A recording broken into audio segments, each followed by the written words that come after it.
Is the KBD67 Lite still a relevant keyboard in 2022? My quick answer, yes. If you want to know why, continue watching this video.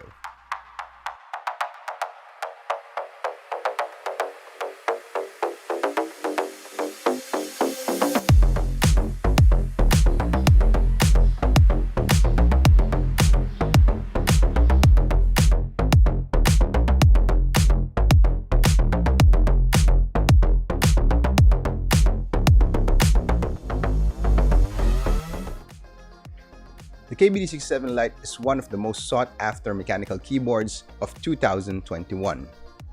It's an easy recommendation for anyone who is trying to dive deeper into the mechanical keyboard hobby.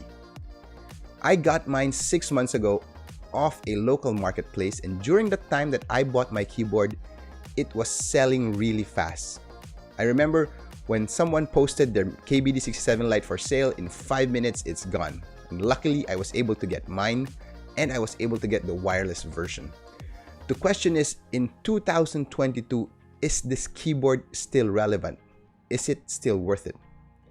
If you factor in the price and what the keyboard has to offer, I am telling you, in 2022, it is still worth it. The KBD67 Lite is very hard to beat, especially if you're looking for that THOC sound profile. And I do believe that the KBD67 Lite is still the THOC king of 2022. Ever since I got my KBD67 Lite, I've gone to around 8 keyboard builds right now in the span of 6 months time. And I'm telling you that KBD67 Lite is still in my shelf. It's still part of my daily rotation. I rotate it regularly with the Mr. Suit, and that's how good it is. Okay, so to give you a brief overview of what the KBD67 Lite is, there's no better place to search than their website, the KBD fans website.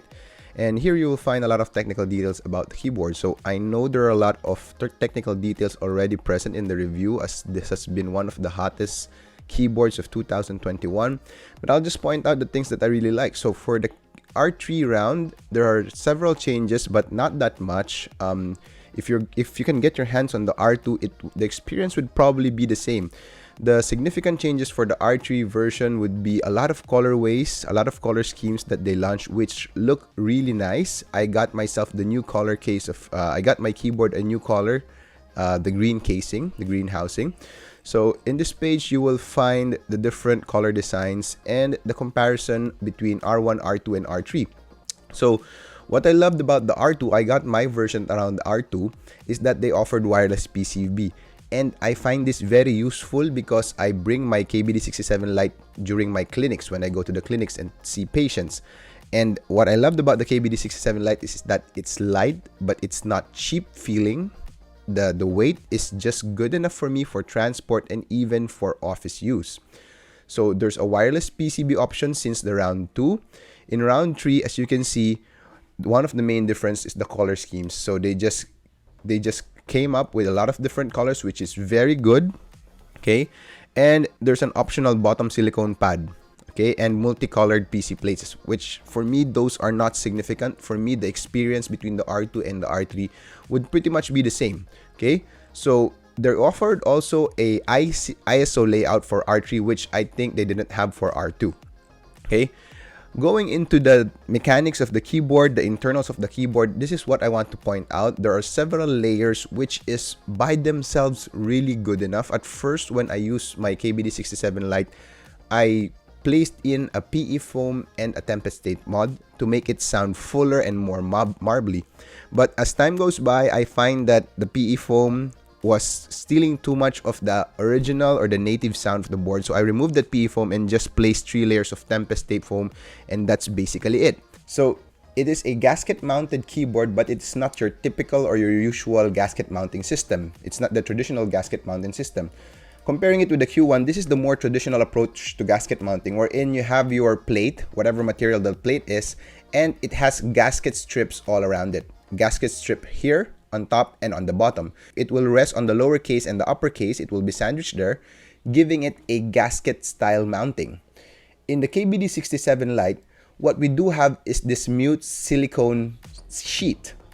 It's not a foam. It's supposed to be acting like the It's supposed to be acting like the plate foam here, but instead of a plate foam, it is a silicone sheet below the plate, below the polycarbonate plate. And this silicone sheet is the one holding your PCB plate sandwich. It's the one holding it in the case of the keyboard.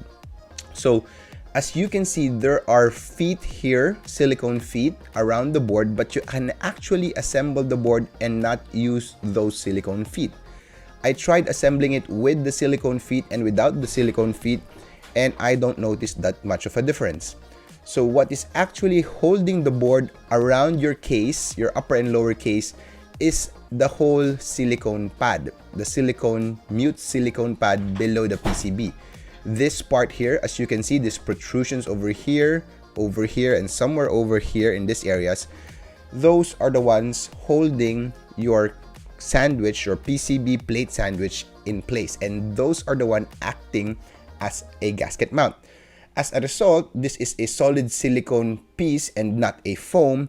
There is much less flex, but don't be deceived. The typing feeling is still very soft. It's not stiff. And I suggest you place that rubber feet, because with that rubber feet, you do get some sort of a fake flex because of the rubber feet and your desk mat. So this is the anatomy of your KBD67 Lite. So it's a PC plate, silicone, the PCB, and the foam. And in itself, it is really, really good. You don't have to mod it, but if you wish to, you can. All right. Another thing that I did for my keyboard is that I did not place the screws. So there are standoff screws from the PC plate. I removed those, giving the keyboard a little bit more room to play around and flex around. So yeah, that's it. That's the technical details of the KBD67 Lite. It's a very straightforward board. It's not that complicated, and it works. It works really well. That's why it's a very good keyboard. It's one of the best keyboards of 2021, and it's still a significant keyboard option for 2022. So if you're on the fence whether to get the KBD67 Lite, considering that there are a lot of cheaper keyboards out there, there are a lot of new models, new gasket mounted keyboards left and right coming out of the market, should you still get the KBD67 Lite? I say you go for it. With 6 months of use with this keyboard, having gone through a lot of different keyboards, it's still my go-to keyboard. It's still one of the best typing experience. It's still one of the best sounding talkie keyboard that I have. And I still think that it's the talking of 2022. I have yet to see and try other keyboards at that same price point that would go head to head with the KBD67 Lite. Who knows? The mechanical keyboard scene is developing so fast, and maybe in a few months' time, the KBD67 would be replaced by another better or cheaper keyboard.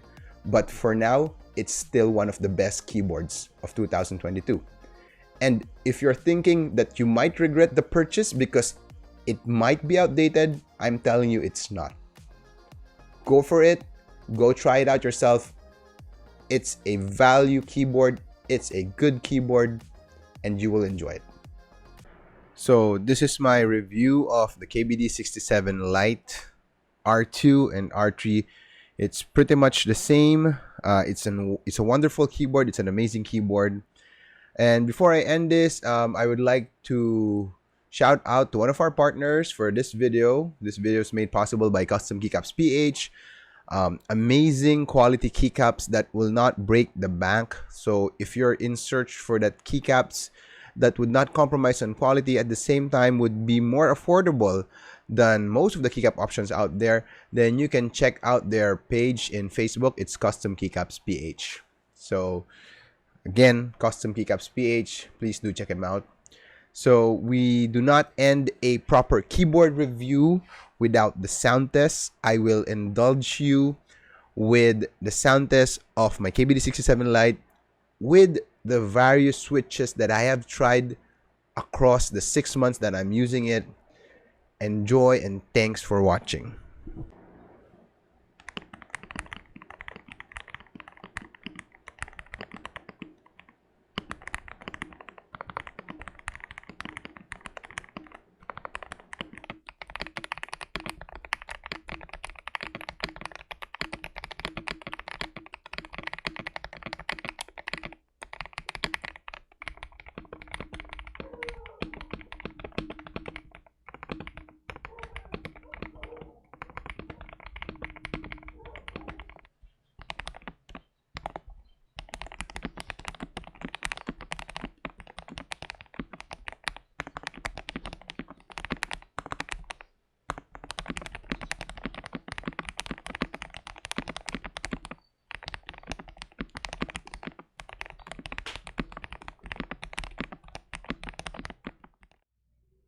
If you like this video, guys, please do hit like and subscribe.